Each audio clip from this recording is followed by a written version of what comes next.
C'est comment les gens? J'espère que vous allez bien. Moi, ça va un peu mieux. Bon, bref.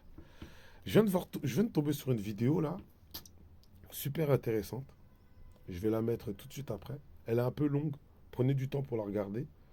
Et c'est pas une critique, pas du tout pour le airprac ou rien du tout, rien à voir. Mais j'aimerais qu'on se pose les bonnes questions. Est-ce qu'on demande les bonnes choses dans ce qu'on revendique? Je vous envoie la vidéo, on en discute après. Bon, salut à tous. Nous allons regarder un court passage, enfin un court extrait du passage de l'ER chez Mobali Makassi, un brillant kémite qui nous éclaire depuis quelques années maintenant sur sa chaîne, afin de nous apporter toute la lumière sur la véritable histoire du peuple noir, que ce soit depuis l'Égypte antique jusqu'à aujourd'hui.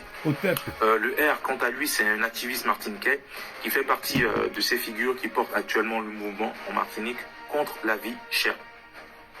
Donc c'est parti. Alors, juste avant de vous mettre cet extrait, je trouve intéressant quand même, malgré son désaccord avec le R, de l'avoir invité sur sa chaîne et de lui avoir accordé une tribune, parce que je pense que c'est important quand même de mettre en avant les dissonances cognitives, les contradictions que portent beaucoup de nos frères des Caraïbes, notamment les Martiniquais, les Guadeloupéens, de tordre également le cou à certains propos qui enlisent encore plus déjà nos frères des Caraïbes dans l'aliénation et de manière plus large le peuple noir dans une profonde aliénation. Donc c'est parti. Moi, c'est pas, je ne demande rien du tout. Et quand je te dis, que ce soit écrit ou pas écrit, c'est ma logique qui me fait dire, tu as fait un crime, tu le réponds. Moi, mes enfants, je les éduque, ils ont fait quelque chose qui n'est pas bien, ils répondent. Tu sais pourquoi tu fais ça? Tu sais pourquoi tu es en mesure de le faire? Parce que tu as le pouvoir. Parce que tu as le pouvoir que si la personne ne fait pas, ton enfant là, ne fait pas ce que toi tu as demandé de faire, tu as le pouvoir de réprimer. Maintenant, la question c'est que, as-tu le pouvoir? Si les locodères nous disent non,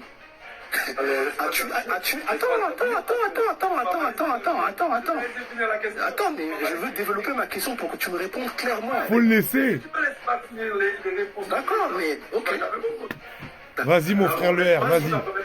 Vas-y. Donc, je te disais, pour moi, c'est inconcevable. C'est pas par idée reçue. Pour moi, c'est inconcevable que tu casses, tu détruis, tu tues, tu violes, tu pilles, et que ensuite, quand tu as terminé, tu recules, tu rentres chez toi, C'est normal. ça dure. Et même Pour moi, c'est normal. Même s'il faut te faire la guerre, pour eux, c'est normal, pas pour moi. Même s'il faut te Oui, faire mais la ils guerre. s'en foutent que ce ne soit pas normal pour toi. Quels sont les moyens que tu as pour faire valoir ta vision? Hein? Quels sont les pouvoirs que tu as? Quels sont justement les moyens de ta politique? Quels sont les moyens que tu as pour mettre en place cette politique inhérente à cette vision que tu as du monde? À cette vision du monde que tu veux, selon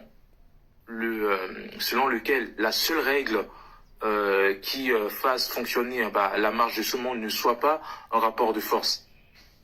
Quel pouvoir tu as? Parce que pour l'instant, ce sont ces gens qui ont mis en place ce genre de système où seul l'effort avance, l'effort écrase les faibles. Et tant que ça sera toujours comme ça sera à toi aussi d'avoir les moyens pour inverser cette tendance et te protéger. C'est réel, hein? Tu dois réparer. Non? Moi, c'est comme ça que je le vois. Non, à la seule condition personnellement. Attends, mais je sais. Tant que ça sera toujours comme ça sera à toi aussi d'avoir les moyens pour inverser cette tendance et te protéger. Tu dois réparer. Non? Moi, c'est comme ça que je le vois. Non, à la seule condition personnellement. Attends, mais j'explique. La seule condition qui va faire que je serai obligé de réparer, c'est parce que tu vas exercer sur moi du pouvoir. Donc ton Exactement. pouvoir. D'accord? Tu as ce pouvoir de m'obliger On a un pouvoir. à le faire. Si tu n'as pas le pouvoir à m'obliger à le faire, je vais continuer à le faire parce que le monde, il est comme ça. Les forts écrasent les faibles. Tout à fait. Les faibles subissent le pouvoir des forts. Tu m'as donné l'exemple de ton enfant. La seule raison pour laquelle ton enfant va accepter, parce que tu as un pouvoir. Une fois que tu as perdu ce pouvoir, attends, laisse-moi finir. Quand ton enfant sera un peu plus grand, d'accord, que tu seras vieillissant, nanana, tu n'auras plus le même pouvoir.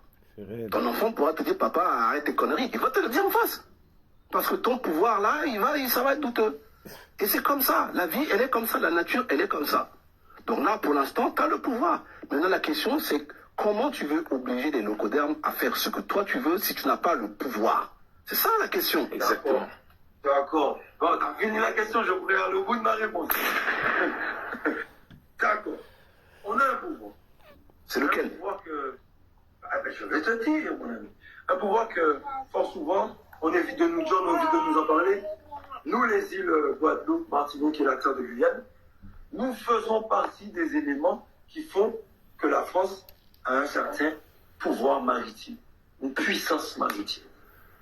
Ils nous font croire que c'est simplement par bonne charité qu'ils sont encore là et qu'ils sont à perte avec nous. Là où on est placé géopolitiquement, s'ils n'ont pas ça, si demain c'est la Russie qui détient ces terres-là, ils sont dans la mer. Ils sont plus personne. On a ce pouvoir-là. Le pouvoir, c'est pas simplement le nombre d'hommes, c'est pas simplement l'argent, c'est aussi notre position géopolitique. Ça me gêne ce qu'il dit, parce qu'il confond le pouvoir et l'avantage et l'atout. Et là, ce qu'il est en train d'évoquer, c'est un atout géopolitique. Et justement, pour pouvoir jouer sur cet atout et faire plier l'ennemi en face, c'est justement de contrôler cet atout. Et on voit même dans sa prise de parole qu'il n'aspire pas à contrôler cet atout parce que il émet l'hypothèse que cet atout soit se balade entre les mains de différentes puissances militaires, notamment la Russie, la Chine ou autres. Justement, pour pouvoir utiliser cet atout, dire à la France, regarde, tu dégages, et ensuite capitaliser sur cet atout pour s'émanciper, en tout cas parvenir à une certaine souveraineté, il faut justement déjà contrôler sa terre, pour ensuite contrôler une politique d'administration, ce que tu veux, et tout ça là, ça concourt à l'indépendance. Ça concourt à l'indépendance.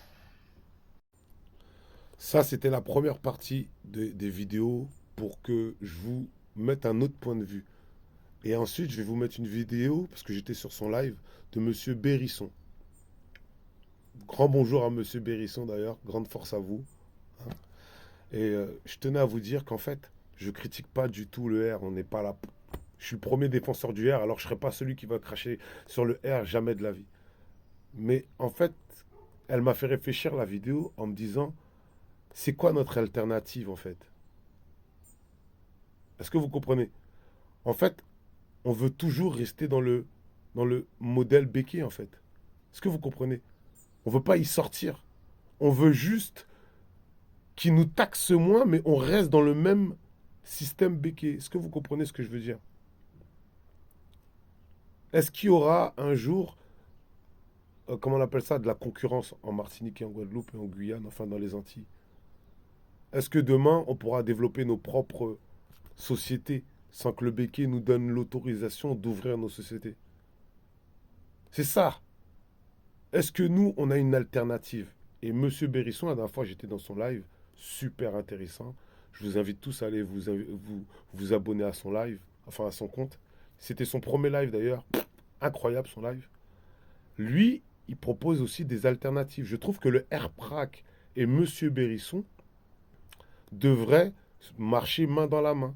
Parce qu'il propose des vraies alternatives pour plus qu'on aille au supermarché, pour qu'on soit indépendant.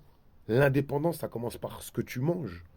Si tu ne sais pas cultiver la terre, si tu ne sais rien faire de tes 10 doigts, on va toujours quémander de l'aide aux Blancs, au béquet, à l'État français. Il faut on propose une alternative. Je vous mets, ça c'est la partie 1, je vous mets la partie 2. C'est long aujourd'hui, prenez votre temps, petit café et on en discute.